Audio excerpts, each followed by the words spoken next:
that paper? Was it kind of your discussion, or did you reading his? I mean, obviously it was a little bit far-fetched, his claim about atheists not being part of the real debate anymore due to things like the Aristotelian proofs. Was there any particular reason that spurred you on to write that paper? Well, that was it, really. It was Yeah. that claim in the book, because I thought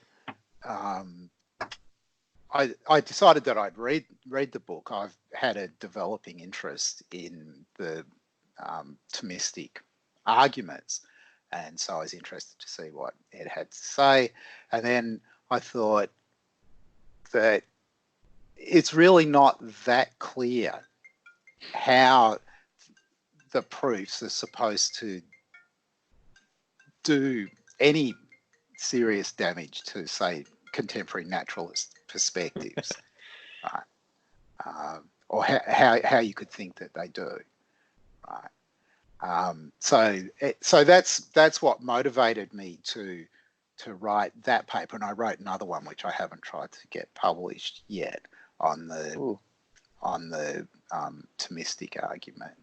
So, that's a whole fascinating thing. So what you and Feser got into a little bit, and I think, if correct me if I'm wrong on any of this, but I think in your paper you focused really on two premises of his argument. The formalized version, which is like 48 premises or something crazy like that. I think you focused on, I believe it was premises 4 and 7, and it kind of got into what you guys discussed with existential inertia. So would you mind kind of going over your general like objections in that paper and everything? So I'm going to have to go and find a copy of the paper, which I have sitting somewhere handy. It's not there. Just hang on a sec. No problem. Even the abstract. Because, so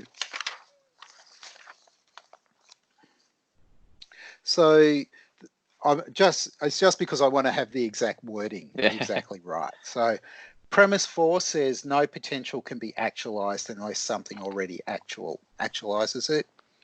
And premise 7 says the existence of S, some substance, at any given moment presupposes the concurrent actualization of S's potential for existence. Now, I think that both of those premises are false. Right? So I have a series of metaphysical commitments, I guess, and following from those commitments, it turns out that those claims are false. So I think this argument couldn't possibly do any damage to my position because it just assumes things that I don't believe. Right. So that's the whole strategy of the paper.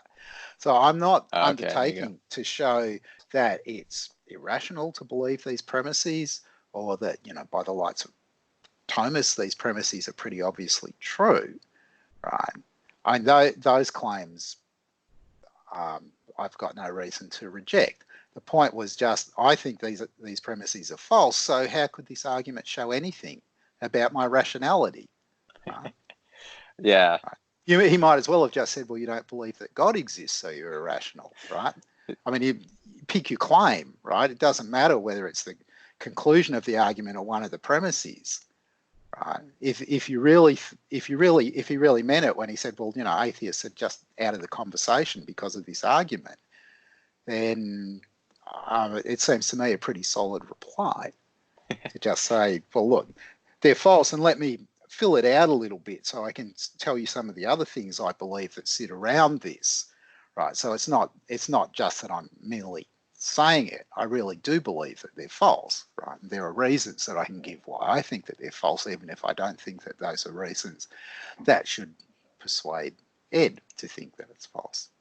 Okay, so that's awesome. The kind of strategy. Nice. Yeah, I think you've definitely demonstrated beyond a shadow of a doubt that atheists are very much still part of the conversation, very much so. I know I'm looking forward to his reply on that.